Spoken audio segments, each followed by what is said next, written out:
YouTube.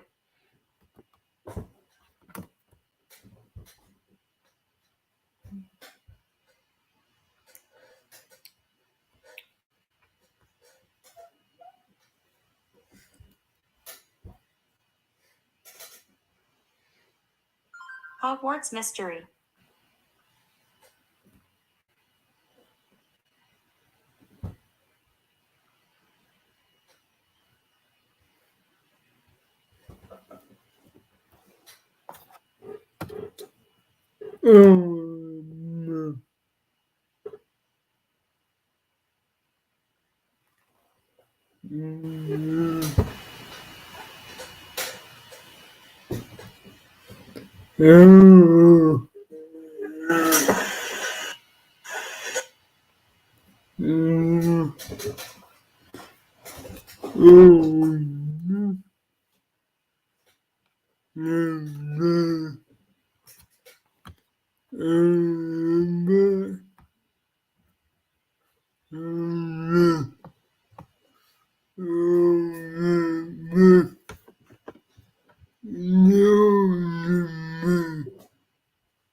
Reviews.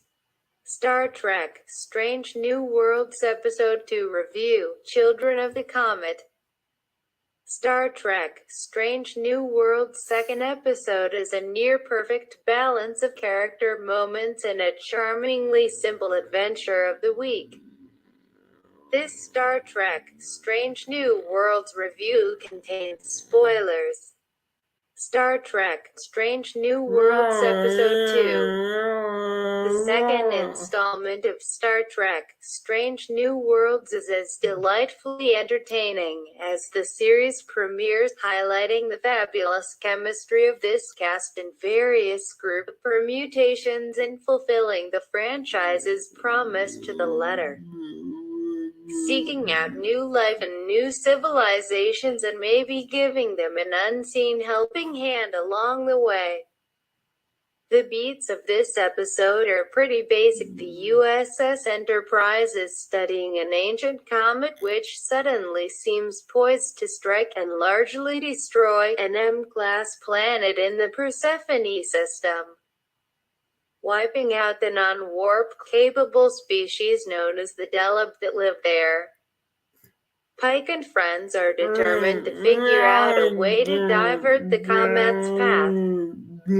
But when they learn it's not actually a comet at all, they'll have to deal with a threat from a highly advanced species that call themselves the Shepherds, whose entire existence is predicated on preventing anything from interfering with their so-called arbiter, who brings life or destruction in its wake. Next 360p 720 PhD 1080 PhD Auto 360p about Conatix V179038 about Conatix V One of the most appealing aspects of Star Trek as a franchise is that it understands how much we, as a species, don't and can't know. I mean, the Enterprise's remit is to find out what's out there among the stars. And it's the epitome of hubris to assume that the things we'll encounter on that journey will be creatures that are remotely familiar to us. For me, Trek aliens should be weird and unknowable in a lot of ways. See also the glow cloud-esque species Tensi on the most recent season of Star Trek Discovery, and they should have beliefs and cultures that are often wildly different from our own. Part of the joy of this journey is the discovery, after all. Yes, this hour concludes with a classically ridiculous example of a plan that should not work at all but does. During a mission where not everyone should survive but in which everyone comes home no real worse for wear thanks to what is essentially blind luck. The dangerous moments are thwarted via general smarts and teamwork. A grand plan to save the day is hatched that hinges on an unknown alien race defaulting to the peaceful choice rather than violence. And almost every major character gets something decent to do. It's basically everything you expect from a story like this. But what makes Children of the Comet work is that it's not just an episode about the weekly adventure, it's about how that weekly adventure informs and changes the lives of these characters in the long term. All of whom I would fight strangers for now, just saying. We get to see Cadet Ahura's first ever away team mission. But although her linguistic skills certainly come in handy when it comes to figuring out the music-based communications method that Relic uses, again, with the math, it's all really a larger metaphor for her personal journey, which is figuring out that she has a place and a future in Starfleet. Read more TV Star Trek, Strange New Worlds, What You Should Know About Pike, Spock, and #1 TV Star Trek, Strange New Worlds. Will we see the Gorn?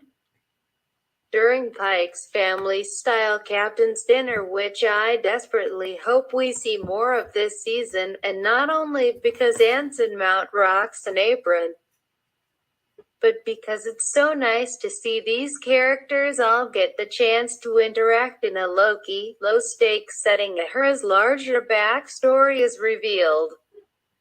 One in which a family tragedy drove her to Starfleet Academy after her parents and brother were killed in a shuttle accident and upended her previously planned future of academic scholarship. Given the person that we know Nyota Uhura grows up to be, I think there's a natural tendency to idolize this character and her storied role on the Enterprise. But Strange New Worlds certainly seems comfortable enough showing us her flaws and insecurities in this episode that I don't think that's going to be a problem going forward. Is she something of a prodigal wunderkind? Yes, and on a long enough timeline that certainly could get very annoying, but right now she's also still human, and the show gently pokes fun at her uptight demeanor and treats her indecision about her future in Starfleet as a natural, understandable reaction to the trauma she's experienced rather than an in-joke we all know she'll get over one day. The series makes the same sort of gentle nods toward the future we've already seen for these characters, even as it grounds them in their current positions on the canvas. From Nurse Chapel's flirtation with Spock to the Vulcan's own lack of understanding of human expressions of emotion, Pike's dark future is repeatedly referenced in subtle ways. From his endearingly awkward stumble over discussing 10-year plans with Uhfn to his near Stark-like obsession with reciting the identities of those future cadets whose lives he'll one day save. Do I want an episode where he's going to need an intervention about that someday? Yes. There's an interesting tension between Pike, Spock, and Number One's reactions to the events that took place on board. In last week's episode, Spock insisted that knowledge of death was simply another tool of effective leadership, while here, Una seems more interested in convincing her captain that his future is in his own hands and he can somehow fight fate. Pike seems to be somewhere in the middle. This is, after all, a future he chose willingly, even if it sucks. And he seems to believe that his sacrifice both on Discovery and the one that's still waiting in his future on Star Trek, the original series, is and will be worth the lives he saved. There's just something poetically heroic about the idea that part of his journey this season is about fully making peace with that choice and embracing the idea of using the time he has left in the best ways he can. I do have to say, though, that I love that he's told both Spock and Number One the truth. Which is such a nice change from genre shows that require the series lead to keep tortuous secrets from those closest to them for nebulous, often extremely dumb reasons. It's the best of Den of Geek delivered right to your inbox. In the world of modern-day, more serialized Star Trek, it's honestly a bit strange for an hour to conclude with most of, if not quite all, its loose ends tied up. But all I can think is, I can't wait to see where we go next. Written by Lacey Bauer. Lacey Bauer is a digital producer by day, but a television enthusiast pretty much all the time.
Features: Star Trek: Strange New Worlds Episode 2 Easter Eggs and Reference Guide. Strange New Worlds continues to dive deep into Star Trek's vast canon, complete with some unexpected deep cuts from TNG and even Enterprise. This Star Trek: Strange New Worlds article contains spoilers. Star Trek: Strange New Worlds Episode 2 In almost every way, Children of the Comet proves that Strange New Worlds wasn't kidding around about doing an episodic, self-contained, story of the week old-style Star Trek format. Although the episode continues the emotional arcs of Pike, Spock, and Uhura, as well as introducing Hemmer and taking Sam Kirk on an away mission, the basic story itself is all wrapped up by the end. It's a classic Trek tale of miscommunication and finds our Starfleet crew challenging their preconceived notions about faith and the basic nature of how aliens would try to talk to us. It's also an episode steeped in Trek lore, Easter eggs, and callbacks. If you look close enough, everything from Captain Kirk's favorite booze to something Picard was trying to steal back is referenced in this one.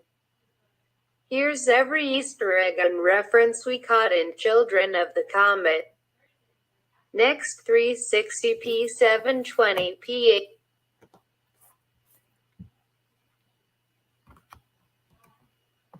Next 360p720 PhD 1080 PhD Cadet's Log.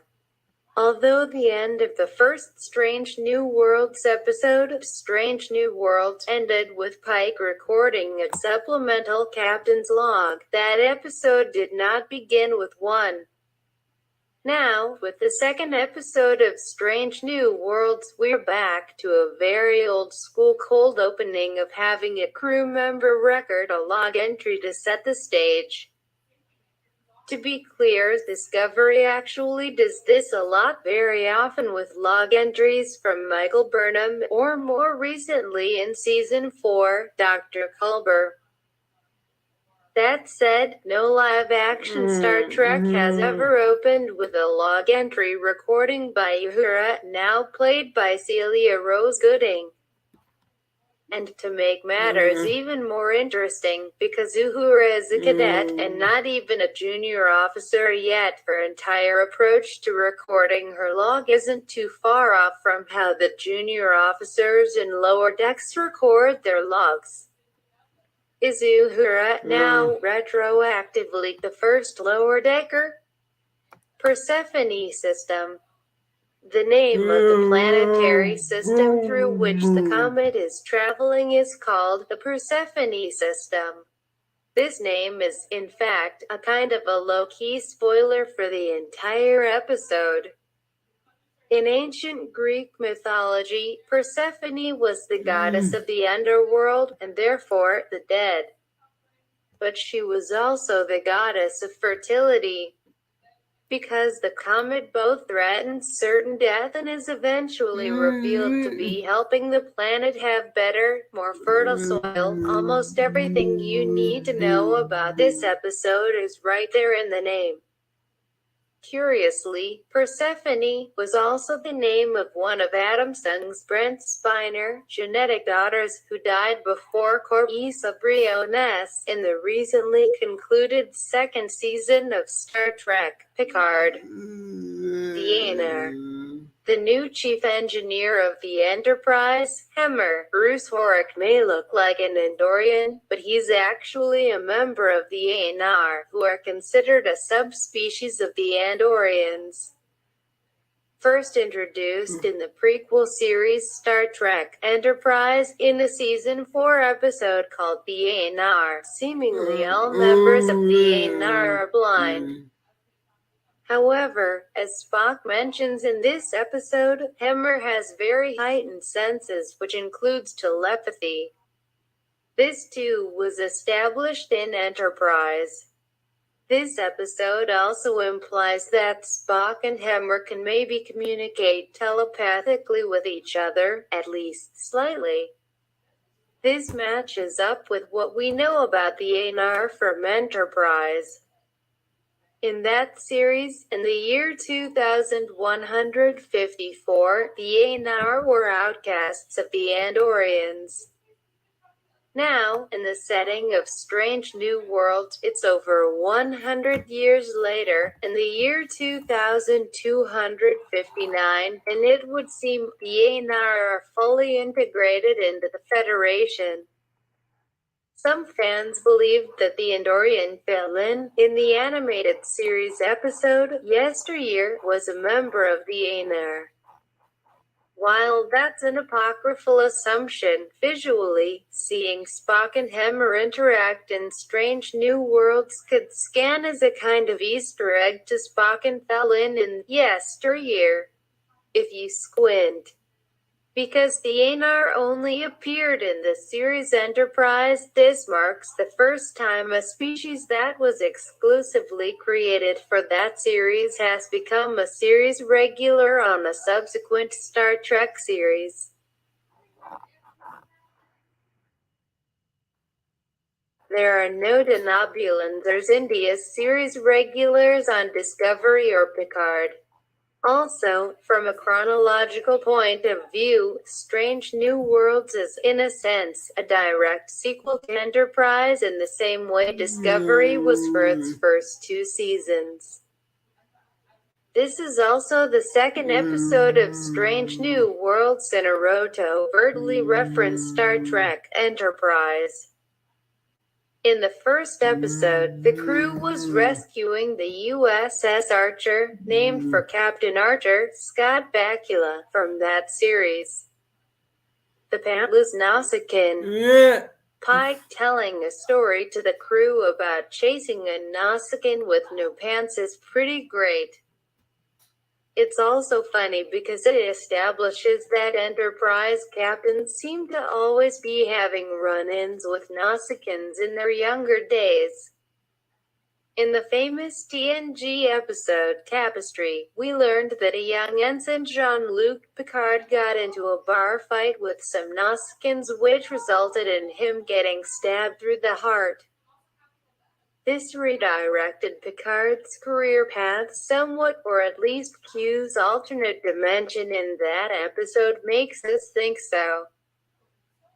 Funnily enough, the context of Pike's story seems to indicate he was thinking of going into the security division of Starfleet rather than command. So, like Picard several decades later, Pike's Nausicaan totally changed the direction of this Starfleet career. It's the best of Den of Geek delivered right to your inbox. Number 1, jumping from department to department. Peak Kids number 1 about having different jobs and jumping from different departments. This seems to be an inside joke connected to the fact that Una is both a first officer of the Enterprise but also, occasionally, the ship's helmsman. In The Cage, this dual role seemed standard, but now, in Strange New Worlds, it seems that Ortegas is the default flight controller, which would probably make Una the navigator, or the ops officer. In the pilot episode, Ron became acting first officer as well as chief of security. And of course, in TOS, Spock is the science officer and the first officer simultaneously. Basically, in the TOS era, at least on the Enterprise, all first officers tended to have more than one job. This idea is also backed up by Discovery, in which Michael Burnham was the first officer of the USS Shunjo and also the lead xenoanthropologist. It's not until the era of the motion picture that the idea of an XO, executive officer, becomes its own job. Riker didn't seem to have another job beyond being number 1, and in TMP, Kirk mentions Decker will have to double as science officer. So, apparently, around the 2270s being a first officer was its own thing, but here in 2259, it's still not. Ahura's grandmother was in Starfleet. Strange New Worlds creates for the first time a detailed backstory of where Uhura came from. Although her late parents were not in Starfleet, it's established that Uhura's grandmother was. This is very interesting as we suddenly now have another person, maybe with the last name Uhura, probably, who was in Starfleet sometime in say the 2220s? Who is this other Uhura and which ship did she serve on? This detail is tossed out casually, mostly because we're reeling from the very sad story of Uhura's parents and brother getting killed in a shuttle accident. But still, Star Trek canon has now established another Uhura beyond Nyota Uhura, who was in Starfleet a while back. The greatest thing about this Easter egg is that we know almost nothing about the 2220s and 2230s of Trek history. Uhura singing. The character of Uhura sings a lot in the original series. But she makes music with Spock and TOS's Charlie X during a scene in which Spock plays the Vulcan lute harp and Uhura sings impromptu songs. In Children of the Comet, we are witnessing Spock and Uhura making music together for the first time. Sam Kirk is the new Michael Burnham. Unlike his slightly more famous brother, we learn that Sam Kirk works in the xenoanthropology department on the Enterprise. This means that we know now that both Kirk and Spock have siblings who are xenoanthropologists. Weird. Sam Kirk plays dead. Because Sam Kirk comes from the TOS episode Operation Annihilate and dies in that episode, there's no way he can die in this episode of Strange New Worlds. However, when Spock, Ron, and Uhura are trying to help Sam after he gets zapped, actor Dan Jana does lay a little like William Shatner did when he played Sam's dead body in Operation Annihilate. Of note, Pike talks about Sam's mustache, which of course only exists because in TOS, it was a way for William Shatner to play a second character. Albeit a dead one. Nurse Chapel is not Spock's girlfriend. Uhura notices that Chapel is flirting with Spock before the away mission. This is some deep, well-established canon from the original series. In the episodes The Naked Time and Amok Time, it's made pretty clear that Chapel has unrequited feelings for Spock. Interestingly, at this point in the chronology, Chapel has yet to meet her roboticist fiancé Roger Corby from the TOS episode, What Are Little Girls Made Of? In that classic episode, Uhura was seemingly very familiar with Chapel's love life and seemed to congratulate her when Corby was thought to have been found. So, in Strange New Worlds, we're arguably seeing the beginning not only of Spock and Chapel's flirtations, but also Uhura and Chapel becoming behind-the-scenes best friends. Wonky Universal Translator. When the comet-loving aliens arrive and say, "We are the shepherds," Pike responds incredulously, saying, "Really? This isn't a diss against these aliens." Pike is questioning if the universal translator is getting the translation right. This is a rare moment for the Star Trek canon. We generally accept that the conceit of Trek allows for instant communication with other aliens through a highly advanced language thingamabob called the Universal Translator, which is built into pretty much everything. However, as we learned in several of the shows, most famously in TNG's Darmok, just translating the words doesn't mean you always can derive meaning. When Pike double-checks with Ensign Christina Jennifer Way, she says that's how the Universal Translator is processing it. One thing to note here, Ensign Christina is his superior, and therefore, seemingly her direct predecessor as the communications officer. Guardian of Forever. The shepherds say to Pike that the comet existed long before suns first burned hot in the sky.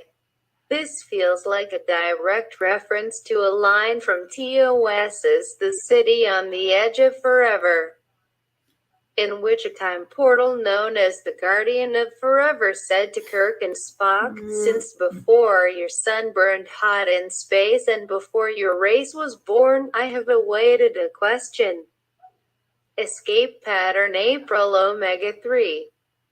Pike mentions a pre-programmed maneuver called Escape Pattern April Omega-3.